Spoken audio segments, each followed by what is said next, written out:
తిమోతికి పౌలు రాసిన పత్రిక. ఈ పత్రికలో ఉన్న కొన్ని విషయాలను నేను మీకు తెలియజేస్తాను ఇవాళ. తిమోతి అనే యవనస్తుడికి ఉత్తరం రాస్తున్నాడు. అయితే ఎవరు ఈ తిమోతి అని అంటే, అపోస్తుల కార్యాలు 16వ అధ్యాయంలో తిమోతి పౌలుకు పరిచయం అయ్యాడు. పౌలు దెర్బెకు లుస్త్రకు వచ్చెను. అక్కడ తిమోతి అని ఒక శిష్యుడు ఉండెను. అతడు విశ్వసించిన యొక్క యూదురాలు కుమారుడు.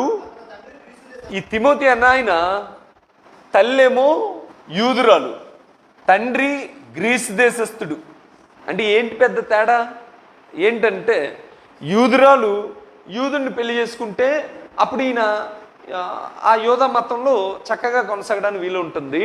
కానీ ఇప్పుడు ఈ తల్లేమో యూదురాలు, తండ్రి ఏమో గ్రీస్ దేశస్థుడు. గ్రీస్ దేశస్థుడు అని అంటే అన్యుడు అన్నమాట. తర్వాత ఇలా ఉన్న సమయంలో అప్పుడు అక్కడ జరిగిన విషయం ఏమిటంటే, అతడు లుస్త్రలోను ఈకొనిలోను ఉన్న సహోదరుల వలన మంచి పేరు పొందినవాడు. తనతో కూడా బయలుదేరి రావాలని పౌలు కోరి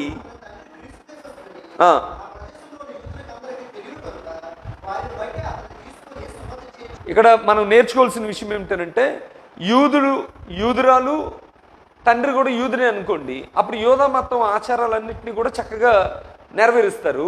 కానీ ఇప్పుడు ఈ తిమోతి ఎలాంటి పరిస్థితిలో ఉన్నాడు అని అంటే, సాధారణంగా మనం ఎప్పుడు చూసే పరిస్థితే. ఓ తండ్రి క్రైస్తవుడు, తల్లి క్రైస్తవురాలు, తండ్రి క్రైస్తవుడు కాదనుకోండి, బిడ్డల్లో క్రైస్తవ్యం ఎలా ఉంటుంది? అంతగా ఉండదు. ఒక భక్తిరాలు, తల్లేమో భక్తిపరురాలు, తండ్రి ఏమో అసలు భక్తే లేదు. ఎలా ఉంటుంది కుటుంబం అంతా కూడా? భక్తిగా ఉండదు, కొంచెం ఇబ్బందికరమైన వాతావరణం ఉంటుంది. ఇక్కడ కూడా యూదులు యోధామత ఆచారం ప్రకారం 8వ దినాన్ని సున్నతి పొందాలి. కానీ తిమోతి ఆ ఆచారాన్ని తప్పిపోయాడు. ఎందుకనంటే తండ్రి ఎవరు? అన్యుడు. కాబట్టి ఇబ్బందికరమైన వాతావరణం. కానీ అద్భుతంగా తిమోతి గురించి పరిశుద్ధ గ్రంథం చెప్పిన మాట ఏమిటంటే, అతను ఈకొనియా, లుస్త్రా, దెర్బే ఈ పట్టణాలన్నింటిలో కూడా మంచి పేరు కలిగిన యవ్వనుడు. మంచి పేరు ఉందంటండి అందరిలో. ఎందుకు ఈ మంచి పేరు ఎలా వచ్చింది?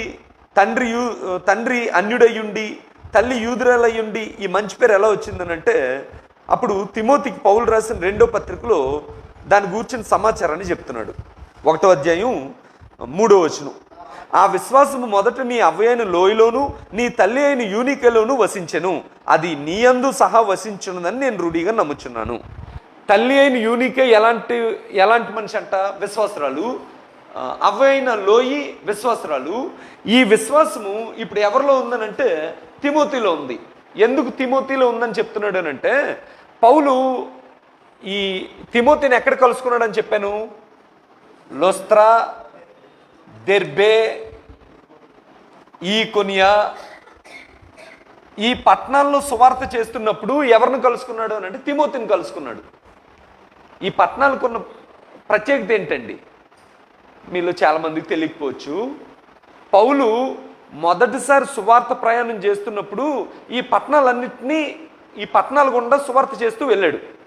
అయితే మనలాగా సువార్త చేసి తిరిగి ఇంటికి వచ్చేసేటట్లుగా లేదు పౌలు పరిస్థితి. ఎలా ఉందనంటే, ఈ ఈకొనియా ప్రాంతంలో అతన్ని వెలగొట్టేశారు, ఈ దెర్బే ప్రాంతంలో బెదిరించారు, ఈ లుస్త్రా ప్రాంతంకి వచ్చేటప్పటికి రాళ్లతో ఒక వ్యక్తిని నిలవబెట్టి మొత్తం ఎంతమంది ఉన్నారో అంతమంది కూడా రాళ్ళతో అతన్ని కొట్టేస్తే స్పృహ తప్పి పడిపోతే అతను చచ్చిపోయాడు అనుకొని ఈ ఊరి చివరి వరకు ఈడ్చేసి వెళ్ళిపోయారంటండి. ఈడ్చేటప్పుడు చాలా జాగ్రత్త ఈడ్చుని ఉంటారా? లేదు, ఇష్టానుసారంగా ఈడ్చుకుని వెళ్ళిపోయారు.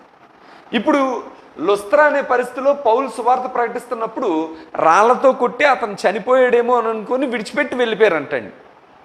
అప్పుడు శిష్యులందరూ కూడా మరలా వచ్చి ఏం చేశారు అని అంటే, అతనికి గాయాలన్నీ కడిగి అతన్ని మరలా ఇంకో ఊరికి పంపించేశారండి. ఇప్పుడు ఈ విషయాలన్నీ ఎవరు చూశారు? తిమోతి చూశాడు కదా. అంటే ఏం చూశాడండి? సువార్త ప్రకటిస్తున్న పౌలుకి జరిగిన విషయాలన్నింటినీ కూడా చక్కగా చూశాడు. ఆయన తల్లి చూసింది, ఆయన లోయి అయిన అలవ్వ చూసింది.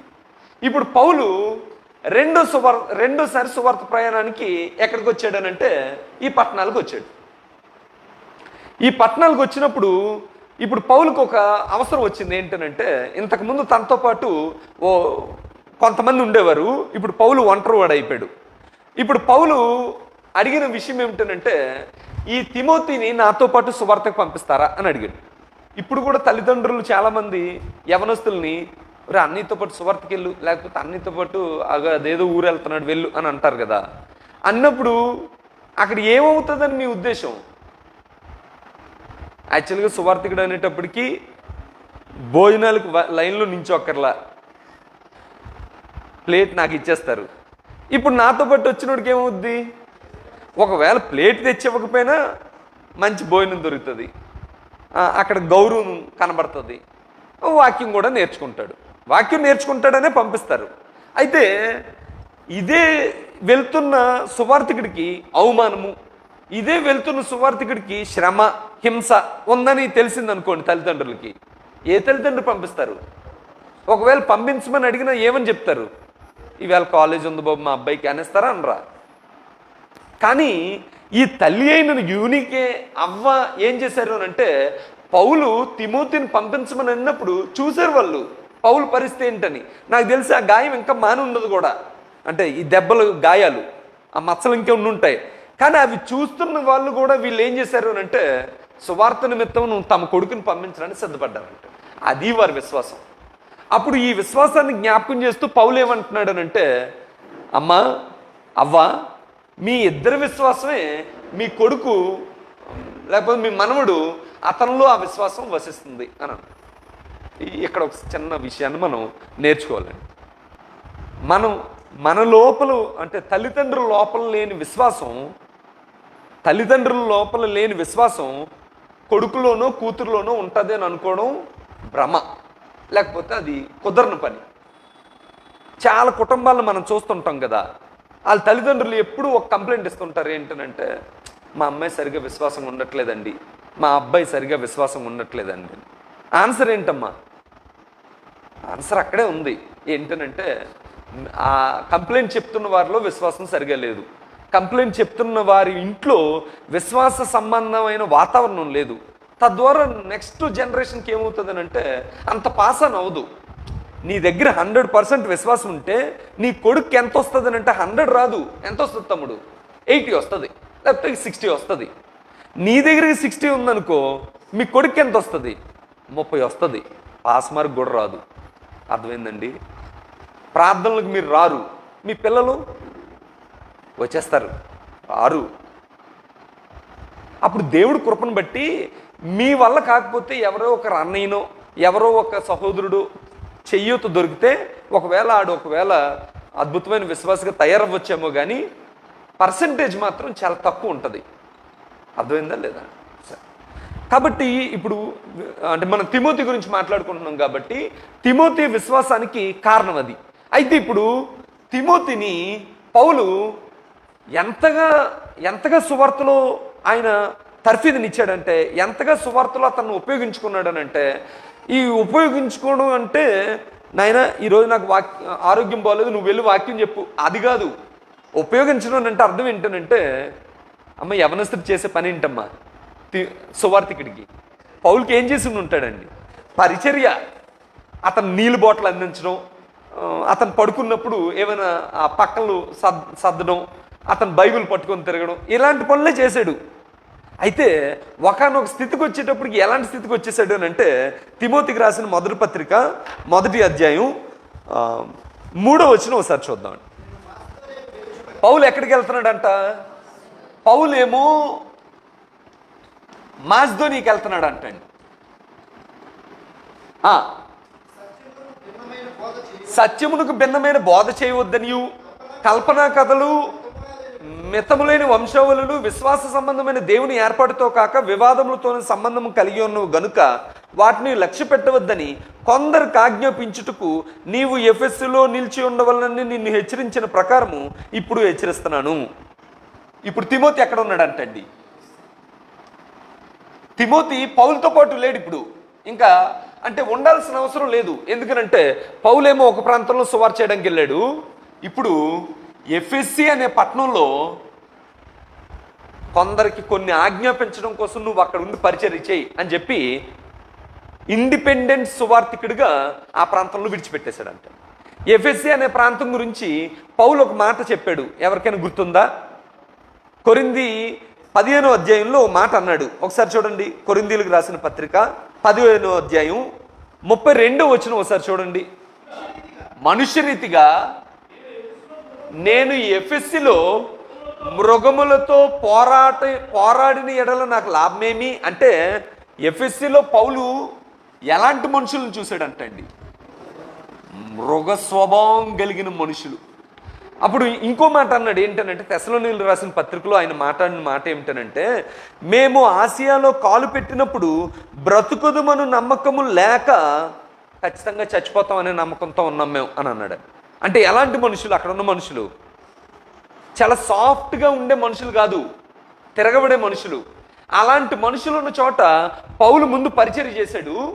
ఇప్పుడు పౌలు ఇంకో ప్రదేశానికి వెళ్ళిపోతూ తిమోతిని ఏమంటున్నాడు అంటే, నువ్వు అలాంటి ప్రాంతంలో ఉండి కొంతమంది మనుషుల్ని కొన్ని చెప్పాల్సి ఉన్నాయి, కొన్ని నియమించాల్సి ఉన్నాయి అని చెప్పి ఒంటరిగా అతన్ని విడిచిపెట్టి ఆ ప్రాంతంలో పనిచేయి అని చెప్పాడు.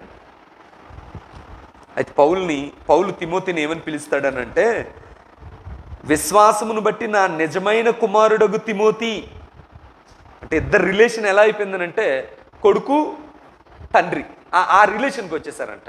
సువార్థికుడు శిష్యుడు అనే రిలేషన్ లేదు. ఇప్పుడు ఏ రిలేషన్కి వచ్చేసారనంటే, నిజమైన కుమారుడు, నా ప్రియ కుమారుడు అని పిలిచేవాడు. సరే, అయితే ఇప్పటి వరకు మనం ఉపోద్ఘాతాన్ని చూచాం. ఇప్పుడు ఈ పౌలు మాసిదోనియా నుంచి ఎవరికి ఉత్తరం రాస్తున్నాడు అంటే, తిమోతికి ఉత్తరం రాస్తూ కొన్ని విషయాలు చెప్పాడు. అప్పుడు ఈ తిమోతి వయసు ఎంతనంటే, సువార్త సేవకు వచ్చేటప్పుడు 16 నుంచి 18 సంవత్సరాల వయసు కలిగిన యవనస్తుడు. అలాగే యవనస్తుడైన తిమోతికి చెప్తున్న విషయాలు తిమోతి అనే పేరు కలిగిన పురుషులకి వర్తిస్తాయి, అదే వయసులో ఉన్న స్త్రీలకి వర్తిస్తాయి. సరే, అయితే ఇప్పుడు ఒకసారి చూద్దాం. తిమోతికి పౌలు రాస్తూ 1వ అధ్యాయం 3-4 వచనాల్లో ఇలా చెప్పాడని. ఏమని చెప్పాడనంటే, సత్యమునకు భిన్నమైన బోధ చేయవద్దని, కల్పనా కథలు, మితము లేని వంశావళులు, ఇవన్నీ కూడా దేంతో సంబంధం లేకుండా ఉన్నాయంట? దేవుని ఏర్పాటుతో కాక వివాదములతోనే సంబంధం కలిగి ఉన్నాయి. అంటే ఇవేవి కూడా దేవుని ఏర్పాటుతో ఉన్నవి కాదు. కాబట్టి నువ్వేం చేస్తావనంటే, లక్ష్య పెట్టవద్దు. మనం చెప్పాం కదా, మనం ప్రకటిస్తున్న సువార్త ఇప్పటికిప్పుడు తయారు చేసిన విషయం కాదు. అది ఎప్పుడు తయారైందంట? రోమిలికి రాసిన పత్రిక 16వ అధ్యాయంలో చదివాం కదా, అనాదిలోనే దేవుడు ఏం ఏర్పాటు చేశాడు అంటే సువార్తను ఏర్పాటు చేశాడు అంటండి. పలానా శ్యామ అనే ఆయన ఉంటాడు, ఆయన వయసు వచ్చిన తర్వాత పాపం చేస్తాడు, వీడు మరలా నా కుమారుడు అవ్వడం కోసం ఏం చేయాలి అని అనేది దాన్ని సువార్తలో బంధించి దాన్ని ఎవరికి అప్పగించాడు అని అంటే యేసుక్రీస్తుకి అప్పగించి, యేసుక్రీస్తు ద్వారా అపోస్తులకు అప్పగించి, అపోస్తులకు అప్పగించిన దాన్ని సంఘానికి అప్పగించి, ఈరోజు నమ్మకమైన మనుషులుగా పిలువబడుతున్న వారికి సువార్తను అప్పగించాడు. అప్పుడు ఎఫెసీలు కూడా ఇలాగే అప్పగిస్తే కొంతమంది ఏం చేస్తున్నారు అని అంటే, సువార్త ప్రకటించడం మానేసి సత్యమునకు భిన్నమైన బోధ చేస్తున్నారంట. సత్యానికి భిన్నమైన బోధ. సత్యానికి భిన్నమైన బోధ అంటే దేవుడు ఒక్కడే అని వాక్యం చెప్తుంది. నేనేం చెప్తాను? నేను దానికి మించి ఏది చెప్పినా కూడా అది సత్యానికి భిన్నమైన బోధ అవుద్ది. అప్పుడు యేసుక్రీస్తు దేవుని కుమారుడు అని నేనేదో వాక్యం చెప్తుంది, నేనేమో లేదు యేసుక్రీస్తుని కూడా ఆరాధించాలి, ఆయన దేవుడే అని అన్నాను అనుకోండి, అప్పుడు అదేదో గలిబిలైన బోధ అవుతుంది. అప్పుడు అపోస్తులైన పౌలే ఒక చోట అన్నాడు, ఏంటంటే కొందరిలాగా కలిపి చెరిపే వారమై ఉండలేదు మేము. సత్యవాక్యం ఏదుందో అది చెప్తేనే వాక్యం. అలా చెప్పకపోతే సత్యమునకు భిన్నమైన బోధ అవుతుంది. అర్థమైందండి? అర్థమైందా? అర్థం లేదా? ఆధార్ కార్డు ఉంటుంది కదా, గవర్నమెంట్ తయారు చేస్తుంది, గవర్నమెంటే ఇష్యూ చేస్తుంది. ఇప్పుడు అలాంటి ఆధార్ కార్డునే మనం గొద్దడం మొదలు పెట్టాం అనుకోండి, ఏమవుద్ది తమ్ముడు? జైల్లో కూర్చోబెడతారు కదా. ఎందుకు అని అంటే గవర్నమెంట్కి వ్యతిరేకంగా నువ్వు మాల్ ప్రాక్టీస్ చేస్తున్నావు కదా, అంతేనా? సర్టిఫికెట్ ఉంది, డాక్టర్ సర్టిఫికెట్. ఎవడు కొంతమంది వింటుంటాం కదా పేపర్లో, డూప్లికేట్ సర్టిఫికెట్ ఒకటి పెట్టి వైద్యం చేసేస్తుంటాడు. ఒక్కడికి కూడా నష్టం ఏం జరగలే, అందరూ చక్కగానే ఉన్నారు. అలాంటి వాడు దొరికాడు అనుకోండి, ఏం చేస్తారు? ఆయన్ని జైల్లో పెడతారా? పెడతారు. ఎందుకు? గవర్నమెంట్ ఇచ్చిన సర్టిఫికెట్, దానికి విరుద్ధంగా దానికి నకిలీ తయారు చేసావు అనుకో, నిన్ను జైల్లో కూర్చోబెడతారు. ఇప్పుడు భూమి మీద ఉన్న గవర్నమెంటే ఎంత సీరియస్గా తను చేసిన కరెన్సీ విషయంలో కానీ, సర్టిఫికెట్ విషయంలో కానీ, ఆధార్ కార్డు విషయంలో కానీ, పాస్పోర్ట్ విషయంలో కానీ ఎంత నెక్కచ్చుకుంటే, దేవుని వాక్యం ఉంది కదా, దీనికి భిన్నమైంది ఒకటి తయారు చేసావు అనుకో, అంటే ఎక్కువ భిన్నమైంది ఏం కాదు. ఇప్పుడు 500 నోటు తయారు చేస్తారు కదా, ఎక్కువ తేడాలు ఉంటాయా? అసలు తేడాయే ఉండదు, అంత చక్కగా ఉంటుంది. నకిలీకి అసలుకి చిన్న తప్ప ఎక్కడ ఉండదు. అప్పుడు క్రైస్తవులు ఏమంటున్నారండి, ఇప్పుడు మీ బోధకి మా బోధకి పెద్ద తేడా ఏం లేదండి. ఆ తేడాను గవర్నమెంట్ కనిపెట్టకపోవచ్చేమో, కానీ పరలోకంలో ఉన్న దేవుడు స్పష్టంగా కనిపెడతాడు. అప్పుడు అది ఎలా కనబడుతుంది అని అంటే, సత్యానికి భిన్నమైన బోధలకు కనబడుతుంది. భిన్నమైన బోధ చేసినోడు ఎక్కడ కూర్చుంటాడు? దేవుని తీర్పులో నుంచి ఉంటాడు. అర్థమైందండి లేదండి? కల్పనా కథలు, మితములేని వంశవలులు. ఈరోజు ఇక్కడ నించొని నేను నిన్న అరకులో ఏం జరిగింది, మేము వెళ్తున్నప్పుడు ఆ ఘాటి రోడ్లో ఏం జరిగిందని చెప్పడం మొదలెట్టాను అనుకోండి, మీ అందరికీ ఇప్పుడు ఉన్నంత ఇలా ఉండదు. మీ మొహాలు నవ్వుతూ ఉంటాయి, చెవులు ఇంతేసి అయిపోతాయి, కళ్ళు ఇంత చేసినా కదా చూస్తారు. ఎందుకనంటే అది చక్కని కథ. ఆ కథలు చెప్పడానికి దేవుడు అంగీకరించడు. కాబట్టి ఇప్పుడు ఎఫెసులో నించొని ఈ యవనస్తుడు ఏం చేయాలనంటే, సత్యమునకు భిన్నమైన బోధ చేస్తే నేను ఒప్పుకోను అనేది అక్కడ మనుషులకు చెప్పాలి. ఆ మామూలు మనుషులు కాదు, మృగము వంటి స్వభావం కలిగిన మనుషులు. కొంచెం తేడా వస్తే కరుస్తారు వాళ్ళు, కొంచెం తేడా వస్తే చంపుతారు వాళ్ళు. అయినప్పటికీ కూడా ఈ యవనస్తుడు ఏం చేయాలనంటే, లక్ష్య పెట్టకూడదు ఇలాంటి వాళ్ళని. దేవుని ఏర్పాటుతో కాకుండా వివాదములతో సంబంధం కలిగి ఉన్నాయి అని చెప్పేసి వాళ్ళందరికీ స్పష్టంగా చెప్పు అని చెప్తున్నాడు ఆయన. తర్వాత అదే తిమోతి పత్రిక 6వ అధ్యాయంలో కూడా అలాంటి మాటే ఒకటి ఉంది, చూద్దాం ఒకసారి.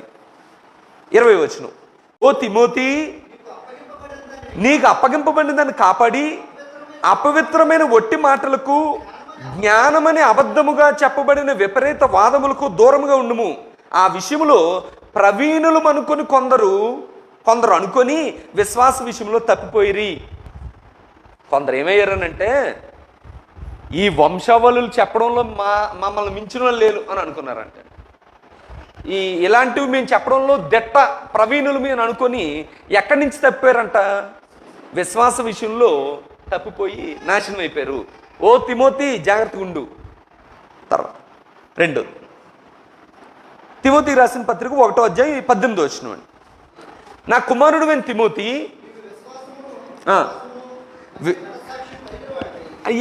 విశ్వాసము, మంచి మనస్సాక్షి కలిగిన వాడిపై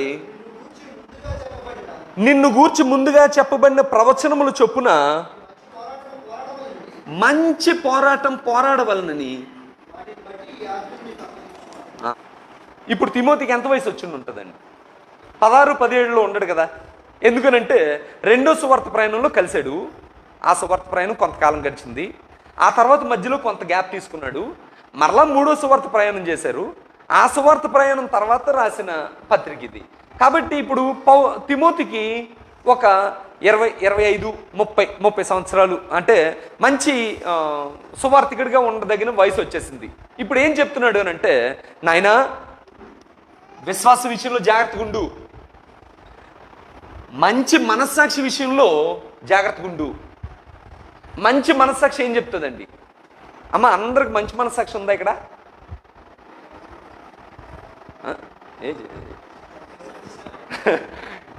ఇక్కడ ఎంతమందికి బీపీ ఉంది అని అన్నాం అనుకోండి, తెలిసిపోద్ది. చెక్ చేసుకుంటే షుగర్ ఎంతమందికి ఉందంటే తెలిసిపోద్ది. మీ లివరు ఎంత మంచిగా పనిచేస్తుందంటే దానికి ఒక టెస్ట్ ఉంది. మీ మనస్సాక్షి మంచి మనస్సాక్షేనా? దీనికి టెస్ట్ ఏమైనా ఉందా? ఏమో. పౌలు మాట చెప్తున్నాడు, రోమిలికి రాసిన పత్రిక 2వ అధ్యాయం 15వ వచనం ఒకసారి చూద్దాం. అట్టి మనస్సాక్షి కూడా సాక్ష్యం ఇచ్చుచుండగా వారి తలంపులు ఒకదాని మీద ఒకటి తప్పు మోపుచు లేదా తప్పు లేదని చెప్పుచుండగను. అంటే మంచి మనస్సాక్షి చేసే పని ఏంటనంటే, తప్పు చేస్తే నిర్మోమాటంగా ఇది తప్పు అని చెప్తుంది అంట. ఇప్పుడు నువ్వు విశ్వాసం కలిగి ఉన్నావు, మంచి మనస్సాక్షి కలిగి ఉన్నావు, నీ గురించి ముందుగా చెప్పబడిన ప్రవచనాలు చొప్పున నువ్వు మంచి పోరాటం పోరాడు. సువార్థికుడు అయ్యా, నువ్వు మంచి పోరాటం పోరాడు, మధ్యలో విడిచిపెట్టక దాన్ని అని చెప్తున్నాడు. తర్వాత 3వ అధ్యాయం 15వ వచనం. సువార్థికుడికి అప్పగించిన పని ఏమిటనంటే, తిమోతికి ఏం చెప్తున్నాడు అంటే, నేను రావడానికి ఆలస్యం అవుతుంది, అయితే నువ్వు నేను వచ్చే వరకు వెయిట్ చేయకు. నువ్వేం చేయాలి అంటే, జీవము గల దేవుని సంఘములో జనులు ఎలాగూ ప్రవర్తించాలో వాళ్ళకి నేర్పించు. ఈ నేర్పించే విషయం ఎక్కడి నుంచి ఉంటుందండి? కూర్చునే దగ్గర నుంచి క్రీస్తులాగా బ్రతికే దగ్గర వరకు మొత్తం క్రీస్తు సంఘంలో ఎలాగూ జనులు ప్రవర్తించాలో వారికి నేర్పించే పని ఎవరిదేనంటే ఈ యవనస్తుడిది. ఈ యవనస్తుడు లాగా ఎవరైతే సువార్త పనిలో ఉంటారో ప్రతి ఒక్కరిది. వారు ఏం చేయలేనంటే జనులు ఎలాగూ ప్రవర్తించాలో వారికి నేర్పించాలంట. ఆ నేర్పిస్తున్నప్పుడు చక్కగా నేర్చుకుంటూ వెళ్ళిపోతుంటారు జనులు. ఒకవేళ దేవర పిల్లలు అయితే అలాగ అయిపోతారేమో, ఏమి ఎదురు చెప్పకుండా చక్కగా అలాగా అండి ఇది సరిదిద్దుకుంటామండి అని. కానీ మృగము వంటి స్వభావం కలిగిన మనుషులు ఏం చేస్తారు? నువ్వెవరు మాకు చెప్పడానికి? అసలు నీ వయసు ఏంటి? అసలు నీ ఊరేంటి? నువ్వు ఎక్కడి నుంచి వచ్చావు? నీది లొస్త్రా, నువ్వేమో ఎఫ్ఎస్సికి వచ్చావు, ఏంటి పరిస్థితి నీది అని అంటారా అనరా? ఈ తలంపు ఉన్నప్పటికీ కూడా అపోస్తలుడైన పౌలు చెప్తున్న మాట ఏమిటనంటే, నీకు అప్పగించిన పని ఏమిటనంటే, ఇగో ఈ పని అప్పగించాను, నువ్వేం చేయాలనంటే సంఘములో ఎలాగూ ప్రవర్తించాలో జనులకు బోధించు. తాతబాబు గారు, సంఘంలో అంటే సంఘంలో ఎలా పడితే అలాగ ఉండొచ్చా? సంఘానికి ఒక ప్రవర్తన ఉందా? ప్రవర్తన ఉందంటండి. మీకు విషయం తెలుసా? కొన్ని స్కూల్లోనూ, మరి అన్ని స్కూల్లోనూ నాకు తెలీదు, పువ్వులు పెట్టుకొని రానివ్వరు. అన్ని స్కూల్లో ఉంటుందా? అన్ని స్కూల్లో ఉంటుంది. అమ్మలకి టైం లేదని చెప్పి ఇలా పిల్లకి పెట్టేసి పంపించేస్తుంది అనుకోండి, కుదరదు. ఆ టీచరు మరుసటి రోజు కబురు పంపిస్తుంది, అట్టిపళ్ళు వేసి పంపించండి అని. అదే ఏదైతే అది నాకు తెలియదు సరిగ్గా. అది వేసి పంపించండి అని పంపిస్తుందా లేదండి టీచరు? అప్పుడు ఏం చేయాలి అమ్మ? నీకు చదువు చెప్పమని చెప్పాం, ఇలాంటివన్నీ కుదరవు అని అంటదా? లేదు. దానికి ఒక కోడ్ ఉంటుంది, దానికి ఒక ప్రవర్తన నియమావళి ఉంటుంది, దాని ప్రకారం నడవాలి. సంఘంకి అవసరం లేదు. అవసరం కాదు, ఉంది. అది నేను చెప్పకపోతే నాది పాపం, మీరు పాటించకపోతే మీది పాపం. అర్థమైందండి? చెప్పేసిన తర్వాత నా బరువు ఏమవుతుంది అని అంటే దిగిపోద్ది. ఆ చెప్పేసిన తర్వాత వినకపోయారు అనుకోండి, అది మీకు శాపం. కాబట్టి పౌలు ఏమంటున్నాడు అంటే తిమోతితో, నిర్మోహమాటంగా జనులకి సంఘంలో ఎలాగ ప్రవర్తించాలో నేర్పించు. అర్థమైందండి? అంటే నేను చిన్నప్పటి నుంచి సండే స్కూల్లో ఉన్న ఆ సంఘంలో ఏం చేసేవారు అని అంటే, నడిపించేవాడు టీషర్ట్ వేసుకోకూడదు అని అనేవారండి. కొంత యవనం వచ్చిన తర్వాత మన బుర్ర అన్నిటికీ అంగీకరించదు కదా, టీషర్ట్ వేసుకుంటే అవదా అని అనేవారండి. అప్పుడు ప్రీచరు ఇక్కడ మీకు వివరించే అంత సహనం కలిగినోడు కాదు ఆయన. అవ్వదు, నీకు ఇష్టమైతే నడిపించు, లేకపోతే లేదు అని అనేవాడండి. ఇంకా వేరే మ్యాటర్ లేదు. అయితే వివరం ఏంటనంటే, ఇంటర్వ్యూకి వెళ్ళేటప్పుడు, ఆఫీస్కి వెళ్ళేటప్పుడు, స్కూల్కి వెళ్ళేటప్పుడు ఎంత హుందాగా ఉంటామో, డ్యాన్స్ చేయడానికి వెళ్ళేటప్పుడేమో ఒకలాగా ఉంటారు మనుషులు, ఇంటర్వ్యూకి వెళ్ళేటప్పుడు ఒకలాగా ఉంటారు మనుషులు, వీధుల్లో తిరిగేటప్పుడేమో ఒకలాగా ఉంటారు మనుషులు, పద్ధతిగా ఒక స్టేజ్ మీదకి వెళ్ళి కూర్చోవాలనేటప్పుడు ఒకలాగా ఉంటారు మనుషులు, కలెక్టర్ గారి దగ్గర దర్శించడానికి వెళ్తున్నప్పుడేమో ఒకలాగా ఉంటారు మనుషులు, మన ఇంట్లో కూలీ ఓడితో మాట్లాడేటప్పుడు లుంగి కట్టుకొని కూడా మాట్లాడుకోవచ్చు, షార్ట్ వేసుకొని కూడా మాట్లాడచ్చు. అంటే తేడా ఉంది. ప్లేస్కి, మనుషులకి, మనం కలిసే మనుషులకి, మనం ఉండే చోటుకి తేడా ఉంది. కాబట్టి ఇప్పుడు ఇక్కడెవరు కూర్చుంటున్నారు అని అంటే, అద్వితీయ సత్యదేవుడు వచ్చి కూర్చుంటాడు. ఆయన ముందు కూర్చునేటప్పుడు ఇష్టానుసారంగా రాకూడదు. ఎలా రావాలి? నీకున్న అద్భుతం అంటే నువ్వేదో ఆడంబరంగా తయారవకు, కానీ నీకున్న వాటిలన్నిటిలో మంచి బట్టలు వేసుకోవాలి. నీకున్నంతలో నువ్వు చక్కగా తయారవ్వాలి. తయారయ్యి సంతోషంగా పండగకు వచ్చేటట్లుగా ఇక్కడికి రావాలి. యథార్థమైన హృదయంతో దేవుణ్ణి సంపూర్ణంగా ఆరాధించాలి. దేవుని పద్ధతిలో ఆరాధించి అప్పుడు ఇంటికి వెళ్ళాలి. ఇది సంఘంలో ఉండే ప్రవర్తన. ఈ ప్రవర్తన దాటేవనుకో ఏమంటాడండి దేవుడిది సంఘం. నువ్వు సంఘాన్ని పాడు చేస్తే ఆయన నిన్ను పాడు చేస్తాను అని అన్నాడు. తర్వాత 4వ అధ్యాయం 6 నుంచి 10 వచనాలు ముందు చదువుకుందాం. ఈ సంగతులను సహోదరులకు వివరించుము, వాక్యముల చేత పెంపారుచు యేసుక్రీస్తుకు మంచి పరిచారకుడువై ఉండుము. యేసుక్రీస్తుకి ఎలాగుండాలి అంటే మంచి పరిచారకుడుగా ఉండుము. తర్వాత అలా ఉండాలంటే ఏం చేయాలంట? అపవిత్రమైన ముసలమ్మ ముచ్చట్లు విసర్జించి దేవభక్తి విషయములు నీకు నీవే సాధకము చేసుకొనుము. అమ్మ సాధకము అని అంటే ఎక్సర్సైజ్. అంటే నేను ఉదయం ఒక వాక్యం విన్నానండి, అదృశ్యమైన వాటిని చూడండి అని అంటాం కదా. ఎక్కడుంది? కొరింథీయులకు రాసిన పత్రికలో ఉంది. అప్పుడు అక్కడున్న మాట ఏమిటంటే దృశ్యమైన వాటిని చూడక అదృశ్యమైన వాటిని చూడండి అని ఉంటుంది. ఇప్పుడు వాక్యం ఏమంటుందనంటే అదృశ్యమైన వాటిని చూసే విషయంలో నువ్వు సాధకం చేయాలి అని అంటుంది. అదృశ్యమైన వాటిని కూడా చూడగలమంట మనం. దేంతో? అదృశ్యమైన ఆత్మ మనోనేత్రాలతో. ఇప్పుడు దీన్ని ప్రాక్టీస్ చేయాలంట. ఎలా ప్రాక్టీస్ చేస్తాం?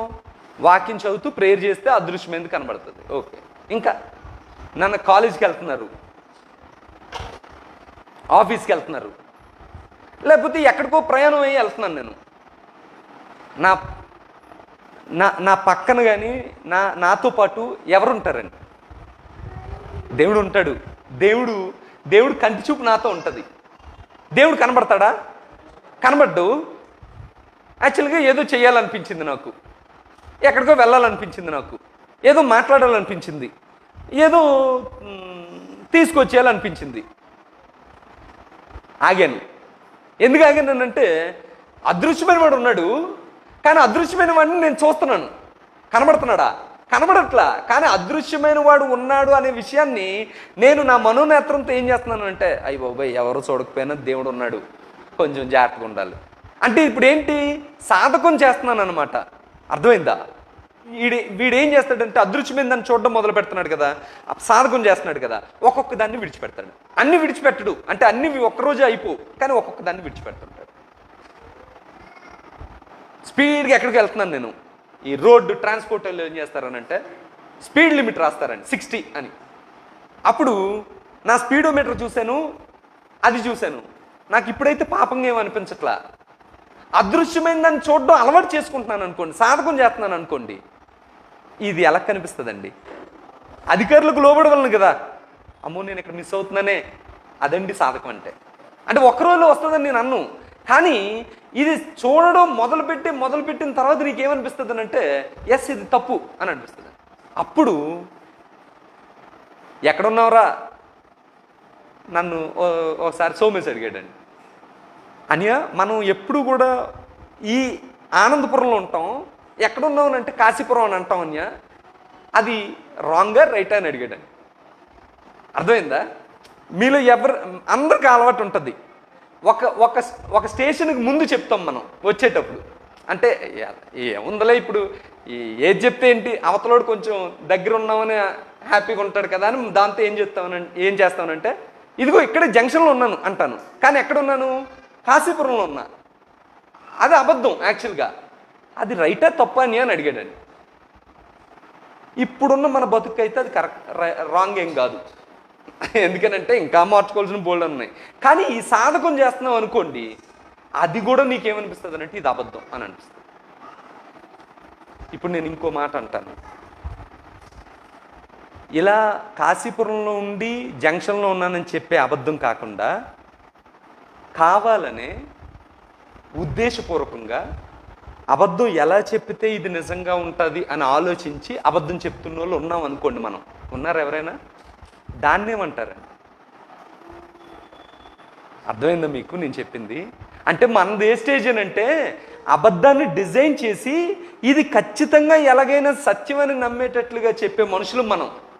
అప్పుడు అలాంటి వాళ్ళని వచ్చి నువ్వు అనియా ఈ జంక్షన్లో ఉన్నాను, ఆ జంక్షన్ అని చెప్తే అది అబద్ధమా అని అంటే నేనేమంటాను? అచ్చచ్చే అదేం అబద్ధం, దానికేమో అని అంటానండి. ఎందుకు? సాధకం లేదు. ఎక్కడున్నాను అంటే గుహ లోపల ఎక్కడో అంధకారంలో ఉన్నాను. ముందు అక్కడి నుంచి మెల్లగా వెలుగులోకి వచ్చాక అప్పుడు నాలో ఎన్నెన్ని మచ్చలు ఉన్నాయనేది కనబడుతుంటుంది. ఎక్కడికి వచ్చాక ఆ చివరినేమో కొంచెం వెలుగే ఉంటుంది, అది వెలుగే. కానీ లైట్ దగ్గరికి వచ్చాక మనం ఏం చేస్తామనంటే ఇలా పెట్టుకొని చదువుతాం కదా, అప్పుడు ఏం కనబడుతుంది అంటే ప్రతి మచ్చ కనబడుతుంది. అది సాధకం అంటే. ఇప్పుడు ఏం చేయమంటున్నాడు తిమోతిని? నాయనా, యేసుక్రీస్తుకు మంచి పరిచారకుడిగా ఉండు, సాధకం చేయి, రోజు అభ్యాసం చేయి, రోజు ప్రాక్టీస్ చేయి, దేవుడు అదృశ్యమైన దాన్ని చూడడానికి ప్రాక్టీస్ చేయి అంటున్నాడు. తర్వాత 4వ అధ్యాయం 11వ వచనం చదువుదామండి. ఈ సంగతులను ఆజ్ఞాపించి బోధించుము, ఈ యవ్వనమును బట్టి ఎవడును నిన్ను తృణీకరింపనీయకము. ఏమంటున్నాడనంటే 2 విషయాలు చెప్తున్నాడండి. బోధించుము, రెండోది ఏంటంటే మాదిరిగా ఉండుము. బోధించుము, మాదిరిగా ఉండుము అని అంటున్నాడు. బోధించాడు, మాదిరిగా ఉండలేకపోయాడు. బోధించాడు, మాదిరిని చూపించలేకపోయాడు. ఏమవుద్దమ్మా? తృణీకరింపబడతాడు. అది యవనాన్ని బట్టాను, దేన్ని బట్టాను. అక్కడ యవనాన్ని బట్టాను రాశాడు, ఎందుకంటే తిమోతి యవనంలో ఉన్నాడు కాబట్టి నీ యవనాన్ని బట్టి తృణీకరింపబడనీయకము అని అన్నాడు. కానీ మనం కొంచెం బాగా ఆలోచిస్తే ఒక మాట మనకు అర్థం అవుద్ది. ఏంటంటే బోధించావు, దాన్ని మాదిరిలో చూపెట్టలేదు, ఏమవుతావండి? ఏమంటారండి సాధారణంగా? ఊరికన్యా, మొదట నువ్వు చెయ్యన్యా. ఏమైపోయింది తమ్ముడు? అప్పుడు తృణీకరింపబడ్డాడు. అర్థమైందండి?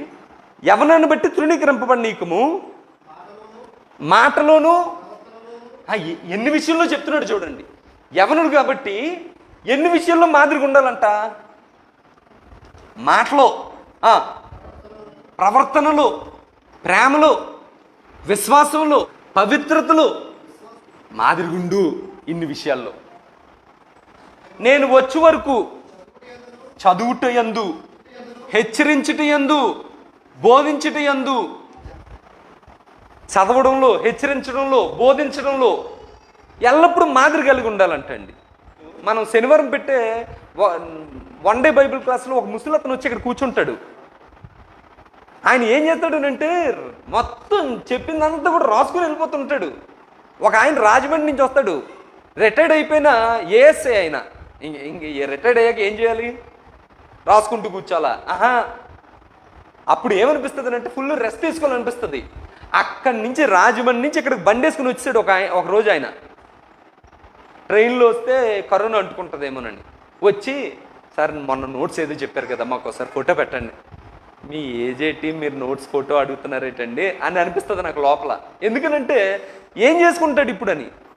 కానీ 18 సంవత్సరాలు ఉన్నోళ్ళు ఒక్కడు నోట్స్ రాయడం నేను చూడను. మరి అది నేను చేసింది ఏదైనా తప్పేమో నాకు తెలియదు. కానీ ప్రతి ఒక్కరు నోట్స్ రాయాలండి. ప్రతి ఒక్కరు బైబిల్ చూడాలండి. స్త్రీ అయినా చదివినా చదవకపోయినా బైబిల్ చూడాలండి. అప్పుడు ఏమవుతుందనంటే చదువుతే నీకు ఏమొస్తుందనంటే వాక్యం ఏం చెప్తుందో తెలుస్తుందండి. ఎవరో వచ్చాడు, పిచ్చి మాట ఏదో మాట్లాడాడు, కల్పనా కథ, ఏమనిపిస్తుంది? ఏంటిడేదో వాక్యం తెలియలేనిలాగా ఉన్నాడు అని తెలిసిపోద్దా లేదా మనకి? దొంగ బోధకుడెవడో, అబద్ధ బోధకుడెవడో తక్కువని గుర్తుపెట్టగలుగుతాడండి. నువ్వు మా దగ్గర చెప్పక ఇవన్నీ అని అనగలుగుతారండి. లేకపోతే ప్రతి ఒక్కరి దగ్గర వీళ్ళు గంగిరెద్దు ఊపినట్టుగా బుర్ర ఊపుతామండి. చదవకపోతే పెద్దోళ్ళు అలాగ ఉన్నారంటే అనుకోవచ్చు, యవనస్తులు అలా ఉండకూడదండి. చదువుటి యందు, బోధించుటి యందు, హెచ్చరించుటి యందు నువ్వు జాగ్రత్తగా ఉండు. అయితే నువ్వు చదువుతున్నది, బోధిస్తుంది, హెచ్చరిస్తుంది నీ మాదిరిలో కనబడాలి. లేకపోతే నువ్వేమవుతావునంటే తృణీకరింపబడతావు. ఎన్ని విషయాల్లో మాదిరి?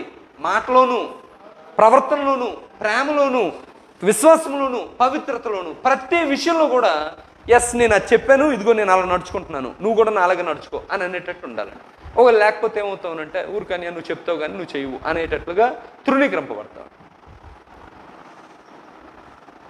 సరే, 2 ఉన్నాయి, చదువుకొని ముగించేసుకుందాం అండి, రాసుకోవద్దు.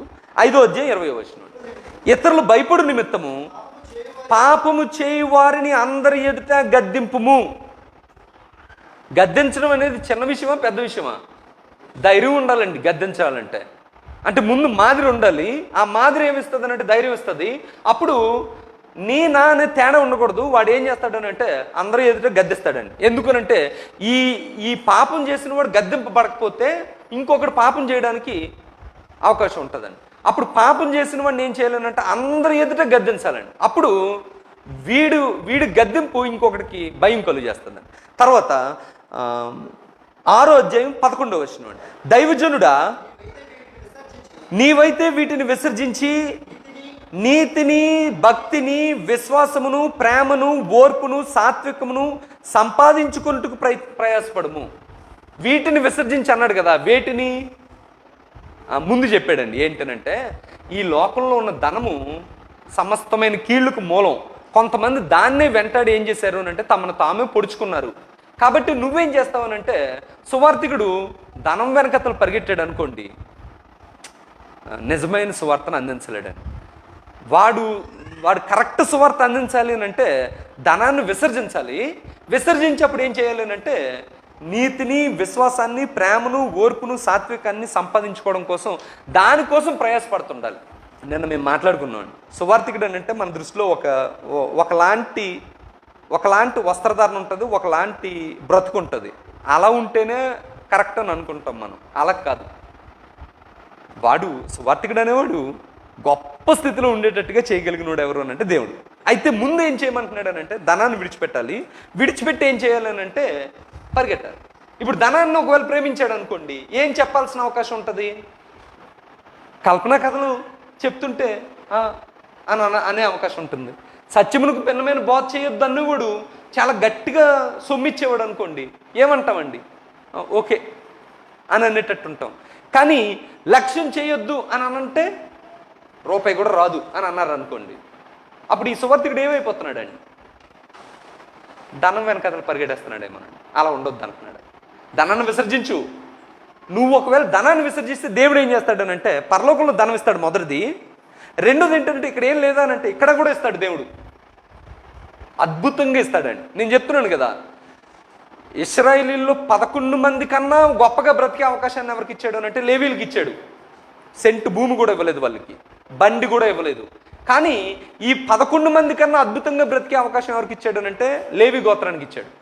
ఈరోజు సువార్థికుడు ఒకవేళ ధనాన్ని విడిచిపెడితే సంఘ సభ్యులు ఉన్న వాళ్ళందరిలో కన్నా అద్భుతంగా బ్రతికే అవకాశాన్ని ఎవరికి ఇస్తాడు అంటే సువార్థికుడికి ఇస్తాడు.